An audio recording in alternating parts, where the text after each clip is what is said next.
Go to bed, Donald. Things aren't improving for you. Just get some rest. Instead, here we have Donald Trump posting late at night, around 1 a.m., going on another online rant. What was he sharing? Polls from Rasmussen claiming his immigration record is better than President Biden's. Sure, Donald, because Rasmussen is definitely the gold standard we should all trust. And this is what's on your mind at 1 a.m.? President Biden is still living rent-free in your head. Here's the reality. Your overall approval rating is significantly worse than President Biden's. In fact, you have one of the lowest approval ratings in modern presidential history, and the numbers keep going in the wrong direction. Just look at the messages you were posting in the middle of the night. Completely embarrassing. At the same time, Trump is sending emails like this to his supporters, clearly designed to extract more money from them. The email reads, "Respectfully, do you still love me? Message from your 47th POTUS. Maybe I'm overthinking things, but my love language is MAGA. Before I go to sleep, I just need to confirm one thing. Please take my poll and don't forget to answer question number 2.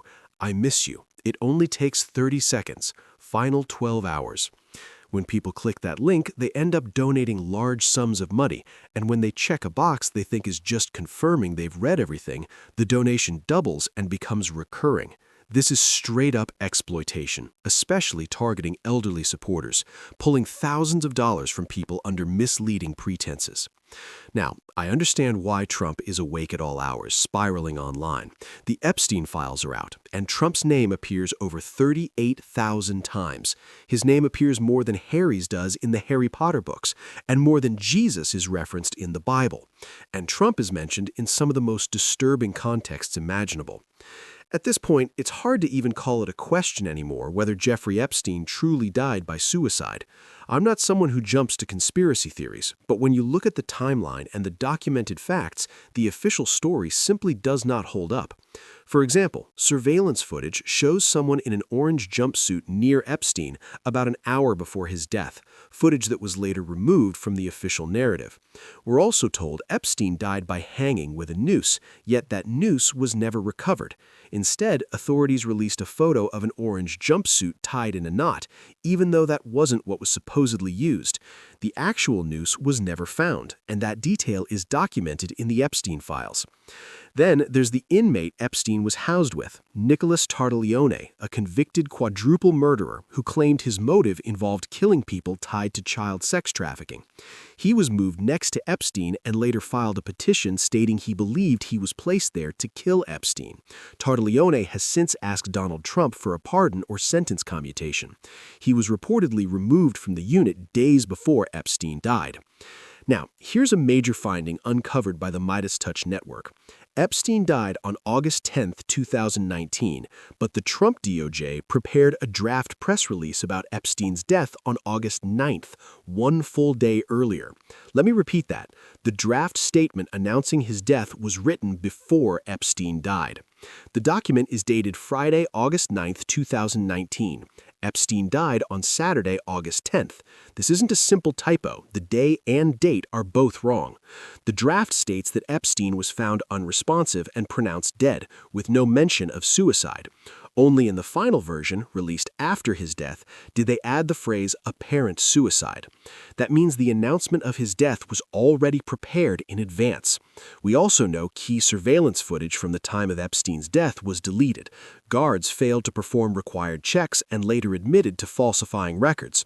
We will continue digging into this, and our reporting will not stop.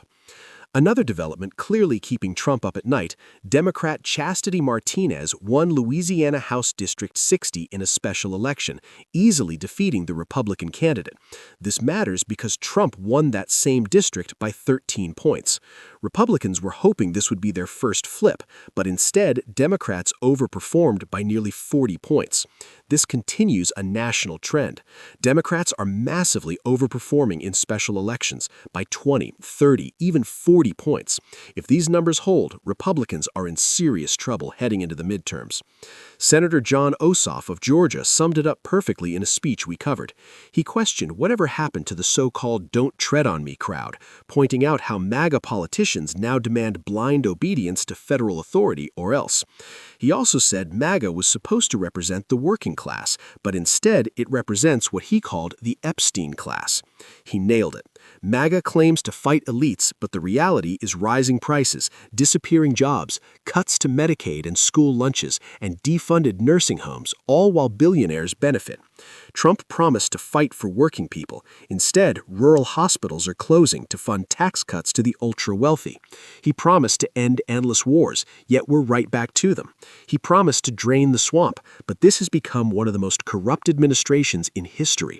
And now Trump is even suing the U.S. government for $10 billion, money that would come directly from taxpayers. So, there it is. Let me know what you think. Subscribe to the channel, help us to grow, and thanks for watching.